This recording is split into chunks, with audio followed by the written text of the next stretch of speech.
like to invite, there's some young people in the audience from Northern Area Multi-Services up to the podium to help lead us in the Pledge of Allegiance.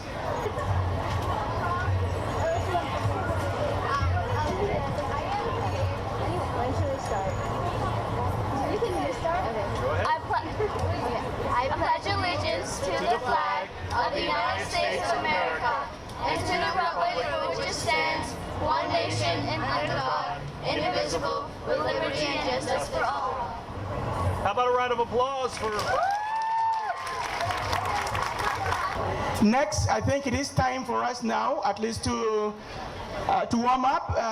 We have a performer, the fifth performer, and that's Carlos Parra. Carlos Parra is a Venezuelan singer and musician. He is a skilled guitar player who has taken up the romantic style of boleros and ballads from English and Italian influences. But today, he will share with us some of his favorite from the gaita tradition of his home country. Carlos, please welcome to the stage or to the podium. Ansiedad de tenerte en mis brazos, musitando palabras de amor. Ansiedad de tenerte en mis brazos y en la boca volverte a besar. Ansiedad de tenerte en mis brazos, musitando palabras de amor. Ansiedad de tener tus encantos y en la boca volverte a besar. Tal vez estés llorando mi pensamiento, mis lágrimas son penas que caen al mar y el eco adormecido de este lamento haces que estés presente en mi soñar. Tal vez estés llorando al recordarme y estreches mi retrato con frenesí. Hasta tu oído llegue la melodía salvaje y el eco de la pena de estar sin ti. ¡Ay, caracha, mi Venezuela!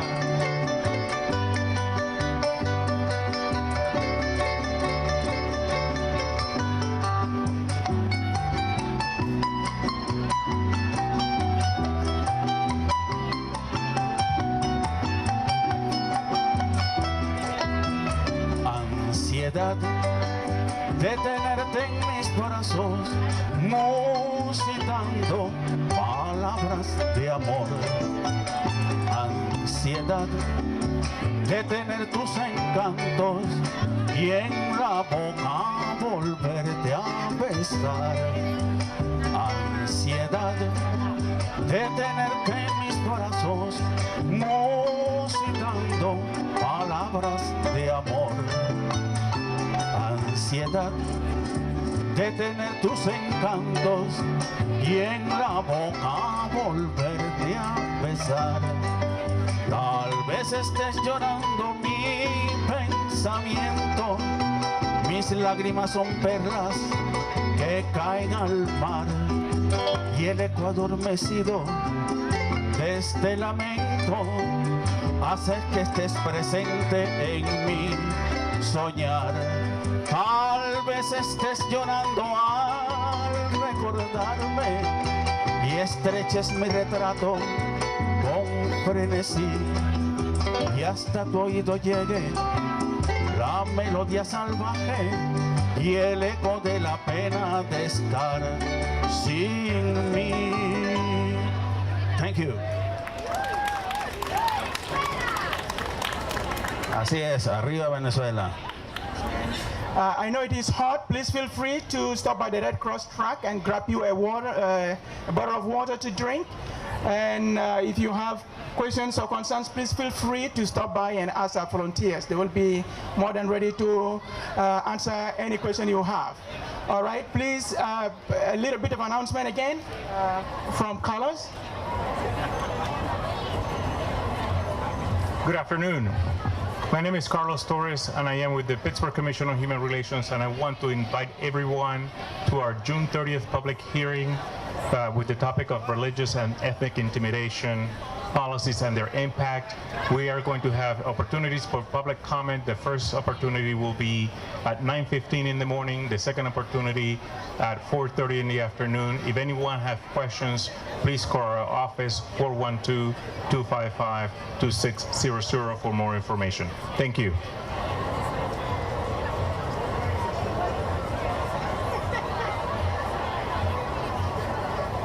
Please allow me to introduce to you our fourth speaker, and that's the Councilman Dan Gilman. Councilman Dan Gilman, please welcome to the podium. Thank you so much. It is wonderful to be out here today and to celebrate our refugee and our immigrant community with so many Pittsburghers. I've had the pleasure of serving on City Council for almost 4 years now, and I authored the City for All agenda, which was 6 pieces of legislation to make Pittsburgh more welcoming and more inclusive for immigrants and refugees. And that's based off some very basic principles. First of all, and for any of us with our religious backgrounds, regardless of religion, is the basic principle of we love thy neighbor. Number 2 is it's our history. It's in our DNA in Pittsburgh. This is a city built by immigrants and refugees, a city that opened its doors to refugees and immigrants from across the world. And now as we rebuild ourselves into a new economy and a global economy, we again are going to count on friends from across the globe to come to Pittsburgh and be a part of the Renaissance, not only working with their hands, but working with their minds at our institutions and our corporations. And number 3, a very basic value that in local government, we are here to serve all people, all the time. When you have a pothole, I don't care where you're from, how you came here, how long you've been here, we are here to serve. When you need police services, paramedics, fire department, the same rules apply. So we passed legislation that in the city of Pittsburgh, every service is provided to all residents, regardless of status. We'll never ask, and we have no concern because we want to serve everybody. We also created legislation within our Public Safety Bureau to make sure that all of our bureaus are working with our communities to understand the diversity of our cultures, the diversity of our religions, our ethnicities, and our neighborhoods, making sure that we're partners together to make sure that everybody is safe. Sadly, today across this country, we have people who need a paramedic who are afraid to call. We have people who witness crimes, who are victims of domestic violence, and they're afraid to call. I don't ever want to hear a Pittsburgher who's afraid to dial 911. And as you look around the square, you see many of our wonderful Pittsburgh police officers who are here today, our firefighters and our medics who are all committed to making sure that everyone's safe. And then the last one I'll touch on was language access. For so many that come here, the most important thing is making sure that your very fundamentals are taken care of, that your child is enrolled in school, how to get a bus pass, how to interpret a lease, how to get a driver's license, what are your rights. Those are the fundamentals. And so the city of Pittsburgh in 2017 is doing a language access initiative to make sure that every city service is translated, every city service provides assistance to the hearing and visually impaired to make sure that no one finds language to be any sort of barrier between your rights, your life, your children's health and well-being, and those services. We are committed as a city council with our great mayor, Bill Peduto, to working with everybody in the community, to listening, to representing all Pittsburghers, to make sure that this city continues to grow with the great spirit of diversity, inclusiveness, and the welcoming that has happened here for generations and will continue into the future. Thank you so much for everyone being out, celebrating, and I look forward to continuing to work with everybody.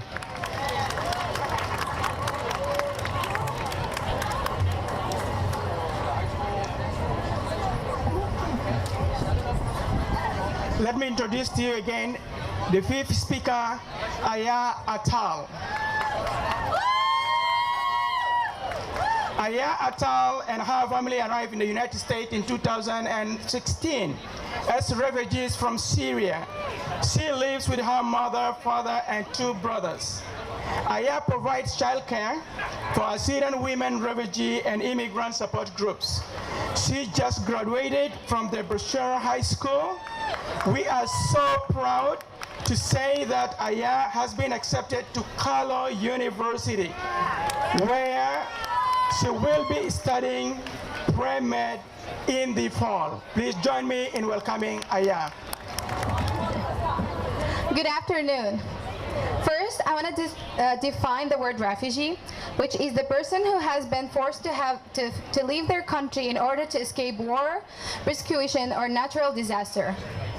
Thank you for giving me this opportunity to share with you today the reason for migrating as a refugee from Syria to the United States. My name is Aya Atal. I'm 17 years old. I graduated from Brochure High School on June 10th, and I'm going to Carlow University in the fall for pre-med. I live with my parents and two brothers, a nuclear family. This was not the case in Damascus, Syria, where uncles, cousins, and grandparents lived as a one large family. My father was a business owner. We owned a house, a shop, and enjoyed many friendships. Before the conflict, we didn't hear or talk about schittrin or religious differences. We were all Syrians, neighbors, friends, and families. 5 years ago, the situation in Syria deteriorated. My father and brother were almost run over and killed by a car on their way to a nearby mosque, just because they were wearing the traditional galabiya, which is a long ankle-length shirt.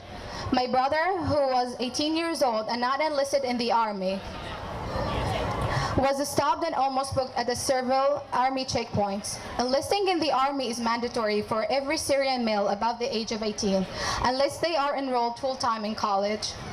We lived in fear. We received threats to evacuate our house and our country. If we didn't leave, we would all be killed.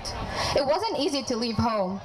We left our family, our friends, our neighbors, our livelihood, and everything familiar. We fled to Egypt with our lives, leaving everything behind. After 4 years in Egypt, my family was contacted about how we would come to the United States due to our refugee status. After 2 years of paperwork and interviews, we were able to leave Egypt to come to the United States. I was happy to have a new life in the United States, and I was excited to be a part of a diverse community that would accept me and treat us fairly. But I still dealt with some problems in school. I was bullied because I was Muslim. The teachers helped me to adapt my new life, the new culture and the language, by encouraging me to get involved in activity, both in and outside of school. It doesn't matter anymore, because this is home now. My family and I are determined to rebuild our lives, to create a home, and to be active members of this society. Thank you. Aya Atal, congratulations, and let us give a round of applause to Aya. I know some people are getting bored.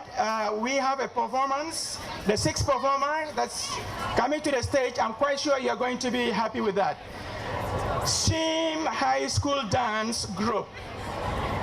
Shim's Prospect Park Family Center Youth Mentoring Program provides opportunities for students in the Prospect Park neighborhood to participate in activities for students in the Prospect Park, from activities ranging from outdoors clubs to STEM competitions. While much of the programming is educational, Shim always values helping the kids connect with their own cultural heritage and share that experience with others. Our performers from Shim today are two young ladies from Nepal who have danced in other community events, including last year's World Refugee Day celebration. They are excited to be here once again. Please join me in welcoming Shim High School Dance Group.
That was amazing. Let's give a round of applause to SHAME students.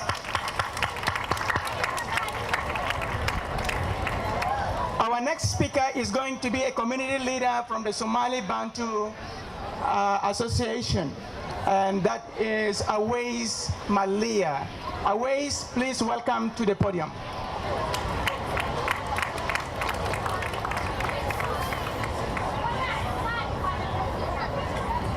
Thank you, thank you.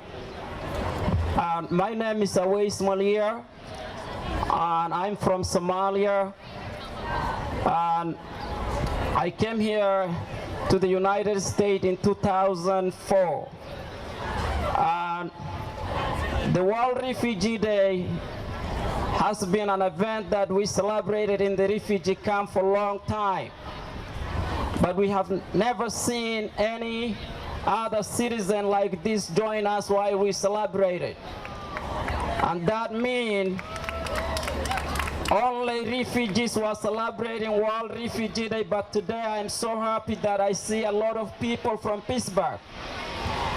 So that makes me happy, and that makes other refugees happy. But I am a little bit disappointed that I don't see many people from Africa. I don't see people from Africa. Africa has more civil war than any other continent. From Congo, Somalia, Sudan, South Sudan. Kenya has no any refugees, but there is a lot of refugees live there, but Kenya has no any civil war going on. Where are the people from Sudan? Where are the people from South Sudan? These are the countries that are suffering. These are the countries that have been having problems for more than decades now. The world was unwilling to solve civil wars around the world. The international community has failed. People are dying in seas. People are dying because of food hunger. This celebration should remind us there is a need of solution. There is a need of solution around the world. We need to speak up. This is not the way people should live. Children from Somalia need the same rights like children in America. Children in South Sudan need the same rights like the children in America. The world is not doing enough. We are tired. Thank you. Let's give a round of applause to Awais.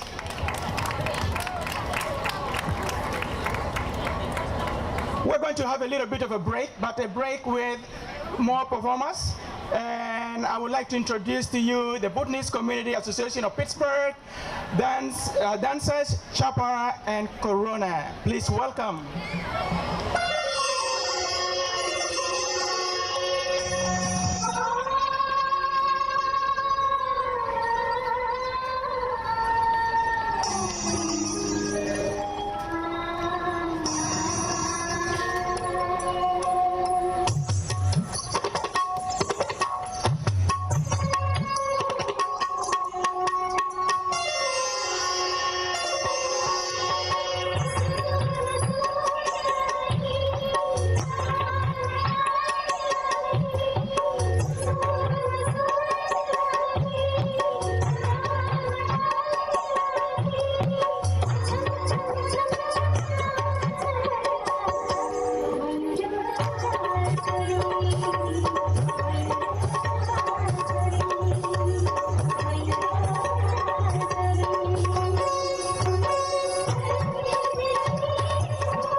Let's give a round of applause to Chopper and Corona. Please allow me to introduce to you our sixth speaker. It is my honor to introduce to you the Mayor of the City of Pittsburgh, Bill Peduto.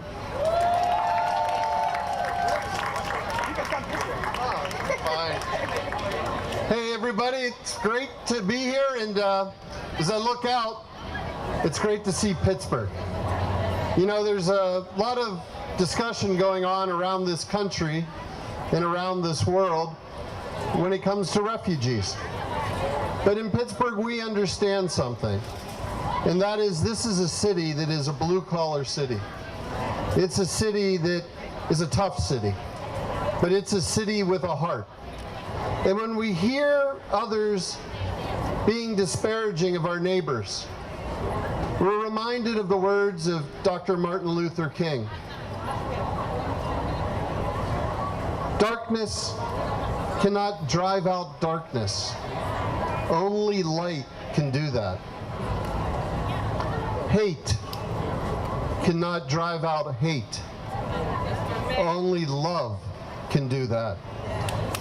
And we remind ourselves, as we're in these debates, about what's happening in Pittsburgh, what's happening in Pennsylvania, what's happening in the United States of America, what's happening around this world, that we must speak from the basics of love and asking ourselves, what if it were us? What if it were our family? What would we hope that this world would do? And was this country was created to be the place of hope, the beacon of light to the world, to be able to understand that no matter what your situation is, there is a place on earth that you can get to and where hope will be there for you and your family. We realize that during these times, we have to stand up and make sure that American dream continues for all the refugees that are coming into Pittsburgh today and all that will be building this city tomorrow.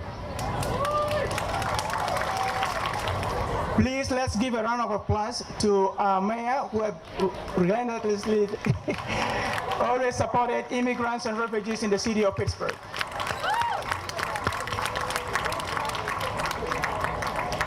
It is again my honor to introduce to you again our seventh speaker, Tohin Das. Tohin Das is a poet, activist, political columnist, short story writer, and essayist. He was born and raised in Barisal, Bangladesh.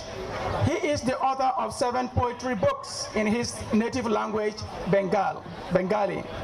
He also had contemporary poetry, criticism, articles, short stories, and political columns published in Bangladesh. Since 2013, he has been the target of fundamentalist militant groups who have murdered secular writers and activists in Bangladesh. Instead of protecting him, the police collected him and examined his writings for anti-Islamic statements to use against him. To save his own life, he had no choice but to go into hiding and find a way out of Bangladesh. He left his country in 2016. Tohin Das is now the current writer in residence of City of Asylum in Pittsburgh. He is a student of GPLC. Please join me in welcoming Tohin Das.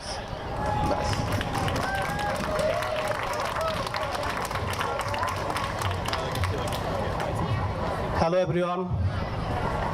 My name is Tohin Das from Bangladesh. I am a blogger, writer, and human rights activist. I have 7 poetry books and edited several literary magazines in my native language, Bengali. I was born in 1985 in Bangladesh. In 1988, the authorities declared that Islam is the state religion. Since the 90s, I have seen that the people are slowly getting blinded by religion day by day in my country. Even though my family were citizens of Bangladesh and shared equal rights with everyone, it became clear we were unwelcome because we were a minority. My childhood friends always said that I should leave Bangladesh and go to India. I asked them why. They said Bangladesh is not your country. India is a country for Hindus. I wrote columns protesting discriminatory religious treatment because I wanted future generations in Bangladesh to be able to experience religious tolerance. In 2013, the Shahbag movement, initiated by a handful of online activist bloggers, spread from capital Dhaka to my hometown Borishal. I joined candlelight vigils and marches. I read my poetry at public gatherings. My main goal was to speak against religious persecution and for a more secular Bangladesh. At the time of protest, the fundamentalist organization Hifazat-e-Islam started a counter-protest against the Shahbag protest. They declared war against all the bloggers and writers, forming a pact with the government. A hit list was issued of 84 writers and bloggers to be killed. An Al-Qaeda related local militant organization published their own hit list. The one from Borishal named 3 poets, including myself. 3 days before my name appeared on the list, the blogger Niloy Nil, it's okay? What is it? Was killed inside his own apartment. I was terrified. I went to the police, but they asked for all of my writing, and they started taking photocopies of my works. I decided to go underground.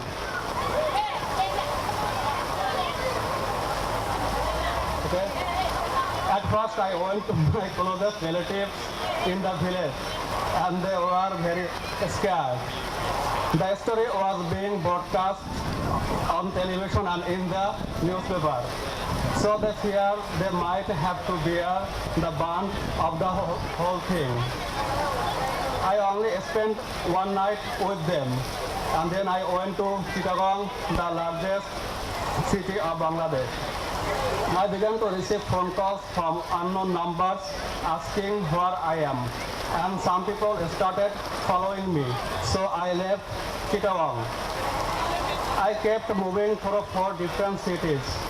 On October 31st, 2015, I received news that 2 different militant groups asked 2 publication houses at the same time.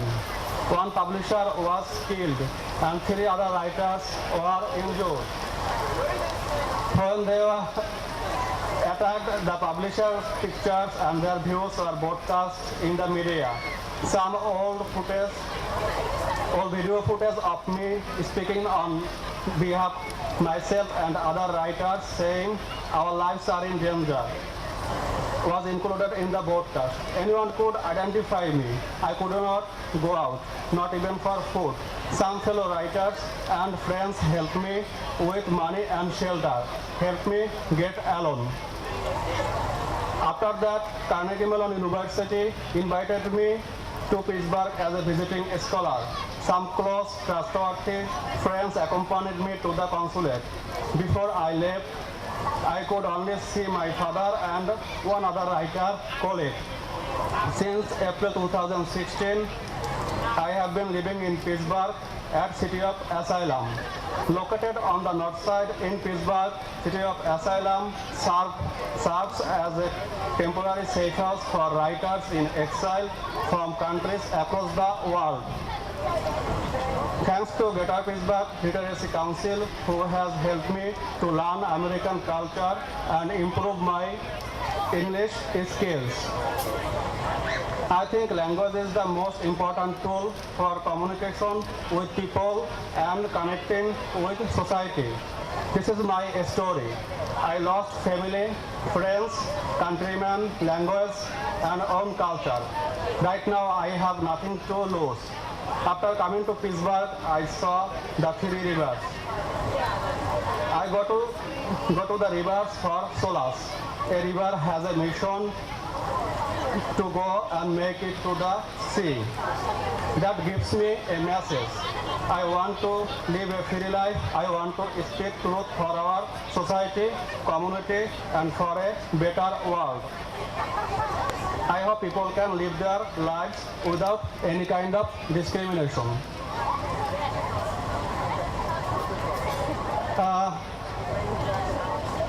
I am going to read my two poems, translated from the Bengali by Nandini Mondal. My first poem is about my country. It is midnight in my Bangladesh. I don't know how I can express myself as feelings become obtuse from fear. Soldiers of darkness caught me like an animal and butchered me in dreams. You know, the feelings of dreaming are like reality. It is midnight in my Bangladesh. The darkness of evil is growing. Lives are slain, but they will reborn like the phoenix. I know you all have dreamed. Some of your dreams are beautiful. Sometimes they are full of sadness. I know you can feel what I have been through.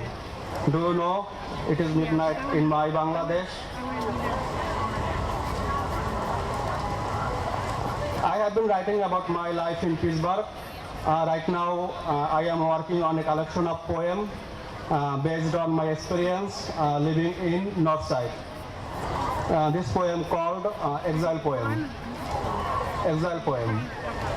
The cold has intensified. People are saying that winter is finally here.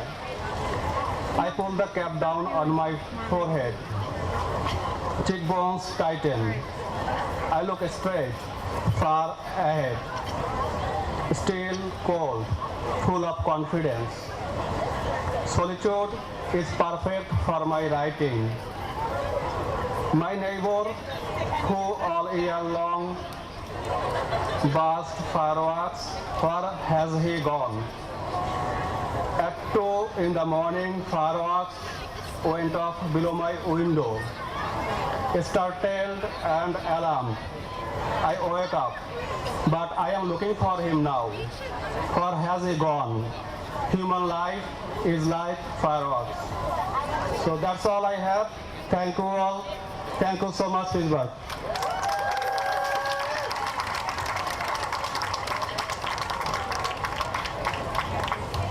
Let's give a round of applause to Tohan Das.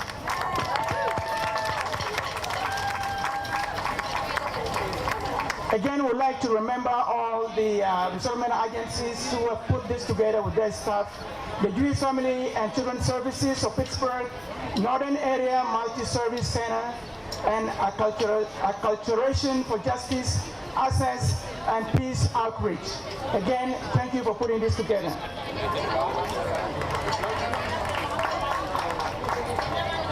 Please allow me again to introduce to you our speaker, Emmanuel Kababa. Emmanuel and his family arrived in the United States in 2016. He is originally from the Democratic Republic of Congo and came to Pittsburgh to a refugee resettlement.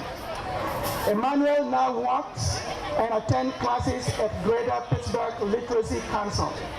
He is a dedicated student and is also trilingual, speaking Lingala, Swahili, and English. Please join me in welcoming Emmanuel.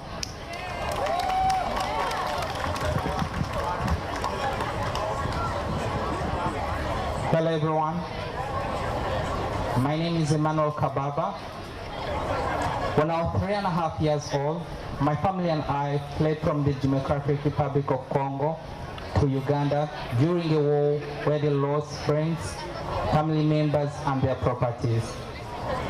When we arrived in Uganda, we arrived with nothing, so our life was complex, with limited resources, language barriers, and difficulties in finding a job.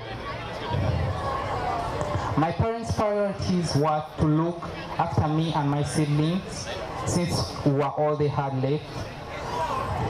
It was a struggle and gradual process, but they managed to put food on the table and ensure that we got an education. I love them so much.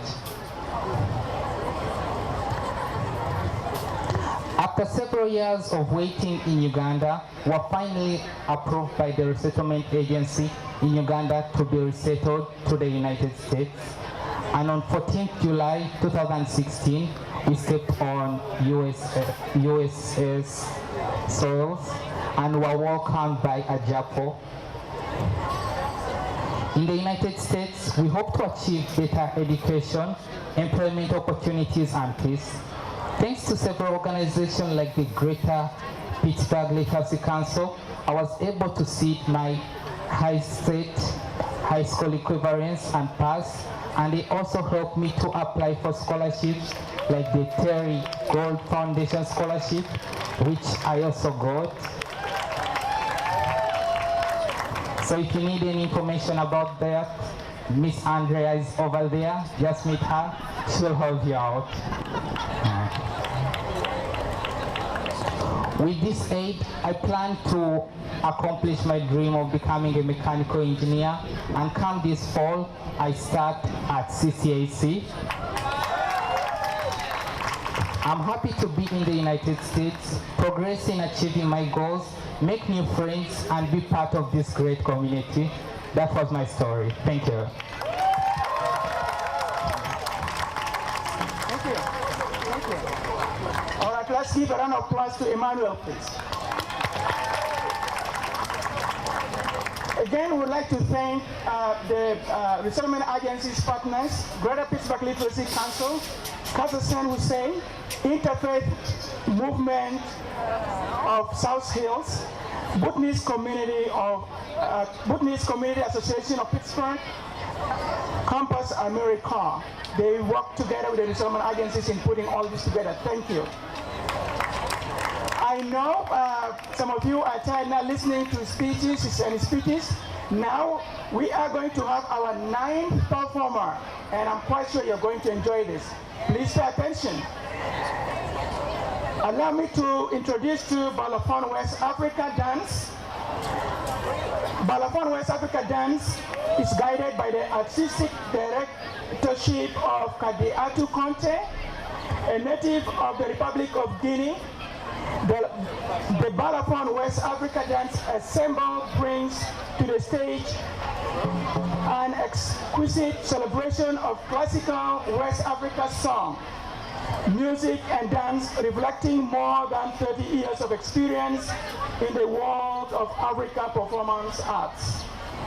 With its intricate display of Cherokee and elaborately colorful costumes, Balafon is a breath of fresh air on the contemporary African dance scene, offering a unique perspective on West Africa tradition and culture.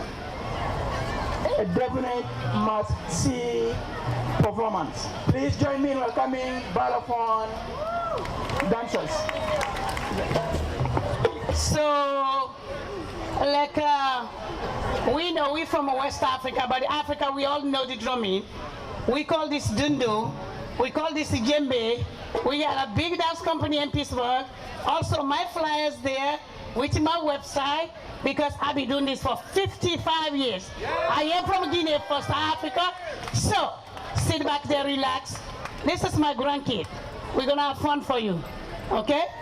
So we're gonna do the children dance and the forest dance, and then you can play this if you want.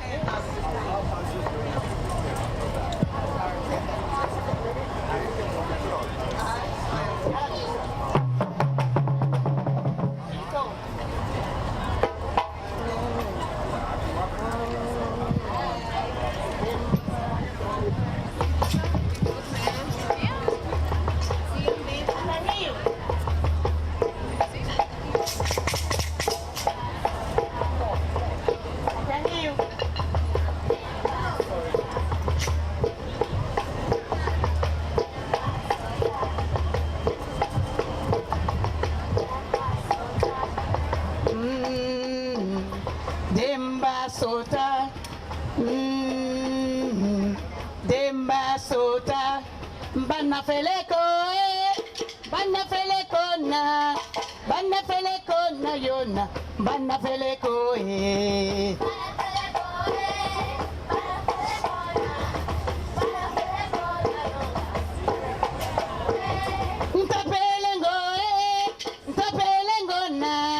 Ntampelengo zimbizo nambagalu.